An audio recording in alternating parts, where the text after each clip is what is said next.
এই পঞ্চায়েতে চলছিল অদ্ভুত এক ভুতুড়ে কারবার।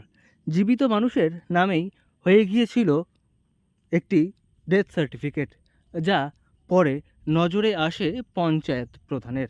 দেখে পুরো বিষয়টি তদন্ত করে রীতিমতো অবাক হয়ে গিয়েছেন পঞ্চায়েত প্রধান সহ পঞ্চায়েতের আধিকারিকরা। বিষয়টি নিয়ে পুলিশের কাছেও অভিযোগ জানানো হয় এবং সেই ঘটনায় জড়িত থাকার অভিযোগেই শেষমেশ কাঁকসা থানার পুলিশ ৩জনকে গ্রেপ্তার করেছে। অন্যদিকে জীবিত মানুষের নামে ডেথ সার্টিফিকেট ইস্যু হয়ে যাওয়ার ঘটনায় রীতিমতো চাঞ্চল্য ছড়িয়েছে এলাকায়।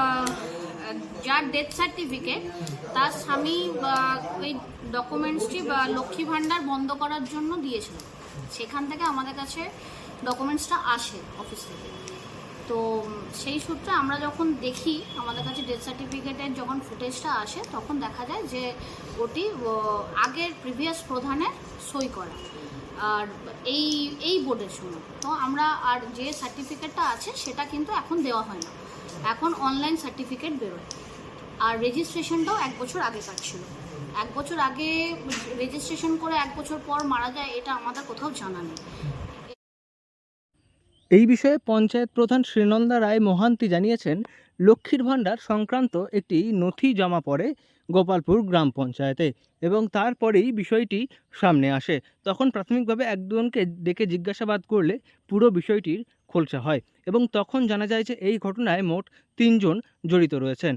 তারপরেই বিষয়টি নিয়ে অভিযোগ জানানো হয় এবং পঞ্চায়েত প্রধান বলছেন, যেভাবে একটি চক্র কাজ করছিল তা ফলে সরকারি অফিসের খারাপ প্রভাব পড়বে এবং একই সঙ্গে যার নামে এই ধরনের মিথ্যা জালি সার্টিফিকেট তৈরি করা হচ্ছে, তিনিও আগামী দিনে অনেক সমস্যায় পড়তে পারেন।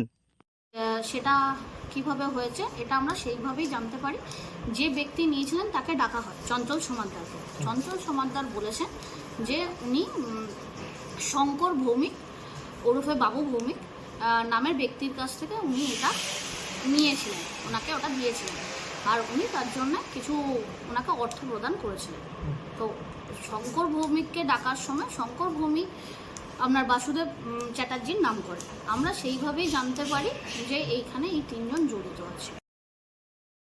জীবিত মানুষের ভুয়ো ডেথ সার্টিফিকেট তৈরি করার ঘটনায় ইতিমধ্যেই ৩জনকে গ্রেপ্তার করেছে কাঁকসা থানার পুলিশ। গোপালপুর গ্রাম পঞ্চায়েতের প্রধানের অভিযোগের ভিত্তিতেই ওই ৩জনকে গ্রেপ্তার করা হয়েছে এবং কিভাবে তারা এই চক্রটি চালাচ্ছিল এবং কেন এই ধরনের কাজ তারা করছিল, এই বিষয়েও পুলিশ ইতিমধ্যেই তদন্ত শুরু করেছে এবং সব মিলিয়ে ঘটনাকে কেন্দ্র করে চাঞ্চল্য রয়েছে গোপালপুর গ্রাম পঞ্চায়েতে। কাঁকসা থেকে নয়ন ঘোষের রিপোর্ট, লোকাল 18 বাংলা।